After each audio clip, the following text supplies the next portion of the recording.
नमस्कार, news take के Y factor में आपका स्वागत है। मैं हूं योगेश मिश्र। प्राचीन राष्ट्र यूनान यानी ग्रीस में नरेंद्र मोदी के प्रवास और यात्रा की रपट मीडिया में बहुत लचर रही। यूनान और भारत प्राचीन संस्कृति के बहुत पुराने देश हैं। ये दोनों अमीर संस्कृति वाले देश हैं और दुनिया के सांस्कृतिक विकास में इन दोनों देशों का अलग अलग तरह का योगदान है। दोनों के राष्ट्र नायक तारीखी व्यक्ति हैं। यूनान के सुकरात और अरस्तु, भारत के कौटिल्य और हर्षवर्धन।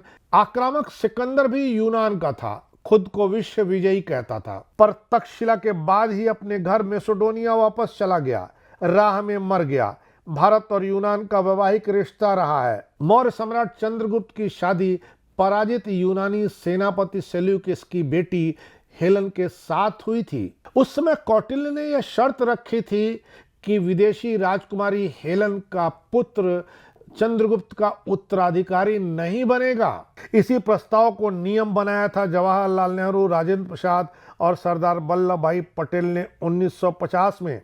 तब इंदौर नरेश यशवंतराव होलकर ने अपनी अमेरिकी पत्नी से जन्मे पुत्र रिचर्ड को राजगद्दी देकर उत्तराधिकारी बना दिया था। आजाद भारत के इन तीनों नेताओं ने कहा कि विदेशी महिला के पुत्र को भारतीय नहीं माना जाएगा। भारतीय होने के लिए मां का भी भारतीय होना अनिवार्य है। गत 40 सालों बाद मोदी पहले प्रधानमंत्री हैं जो यूनान गए।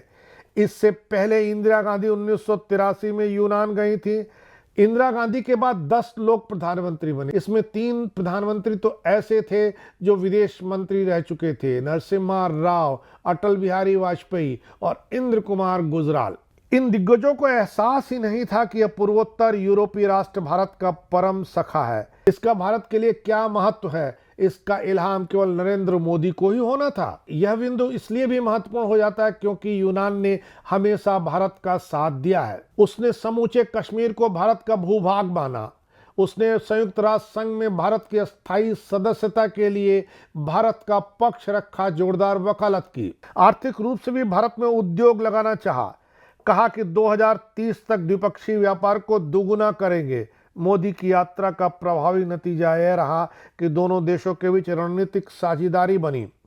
इसको गठबंधन नहीं कहा जाना चाहिए। जब यूनान की राष्ट्रपति श्रीमती कैटरीना सकेल-रोपोलू ने चंद्रयान के लिए बधाई दी तो भारतीय प्रधानमंत्री का जवाब था, यह केवल भारत की नहीं वरन संपूर्ण मानवता की उपलब्धि है। प्रवासी भारतीयों द्वारा मोदी के स्वागत में एथेंस हवाई अड्डे पर वंदे मातरम का बजना भारत के लिए आह्लाद का सबब है। आगामी 7 सालों में मोदी ने तय किया है कि हमारे राष्ट्रीय सुरक्षा सलाहकारों के बीच बातचीत के लिए प्लेटफॉर्म होना चाहिए। 2 प्राचीन सभ्यताओं का स्वाभाविक मेल है। हमारे रिश्ते की नींव प्राचीन और मजबूत है। यूनान का दूसरा सबसे बड़ा सम्मान भी नरेंद्र मोदी को दिया गया, यह एथना देवी की मूर्ति है। मोदी ने अपने आधिकारिक हैंडल एक्स पर लिखा, यह यूनान के लोगों का भारत के प्रति सम्मान दर्शाता है। यूनान की चर्चा होती तो वहां के सोशलिस्ट संघर्ष का संदर्भ अनिवार्य है। तब भारत में आपातकाल थोपा गया था। जॉर्ज फर्नांडिस के लिए सोशलिस्ट इंटरनेशनल ने प्रचार कार्य में मदद की पेशकश की। तभी अपने राष्ट्र में फौजी तानाशाह को पछाड़कर ग्रीक सोशलिस्टों ने यूनान को आजाद कराया था।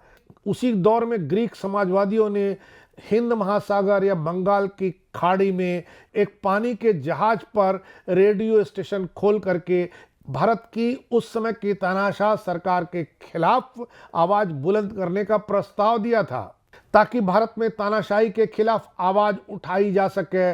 जॉर्ज रूपरेखा बनाते रहे, लेकिन इसी बीच कोलकाता के एक चर्च से उनकी गिरफ्तारी हो गई।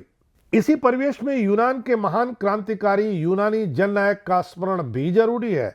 नाम है मोनोलिस ग्लेजोस, जो 3 मार्च 2020 को 97 वर्ष की आयु में दिवंगत हो गए। इस वामपंथी नेता ने भारत के घोरतम और क्रूरतम शत्रु विंस्टन चर्चिल की हत्या का अभियान छेड़ा था। उन्होंने विंस्टन चर्चिल की हत्या की योजना भी बना ली थी, लेकिन उससे पहले वे धर लिए गए। यही चर्चिल थे जिन्होंने हिटलर से कहा था उपद्रवी गांधी को गोली मार दो। ग्लोजोस ही थे जिन्होंने एथेंस में नाजी कब्जे के दौरान जर्मन ध्वजा स्वास्तिक को 30 मई 1930 को पुराने किले के मस्तक से उखाड़ फेंका था। अगर यह सोशलिस्ट आज जिंदा होता तो यूनान और भारत की नई मैत्री से जरूर गौरवान्वित होता। 40 साल बाद ही सही प्रधानमंत्री की यूनान यात्रा से भारत को लाभ तो मिला, दो पुरानी संस्कृतियां, दो पुरानी सभ्यताएं करीब आई। देखना है एथेंस और भारत कितनी लंबी यात्रा करते हैं। इस बार इतना ही, अगली बार फिर मिलेंगे किसी नए सवाल पर नए ढंग से बात करने के लिए। तब तक के लिए नमस्कार।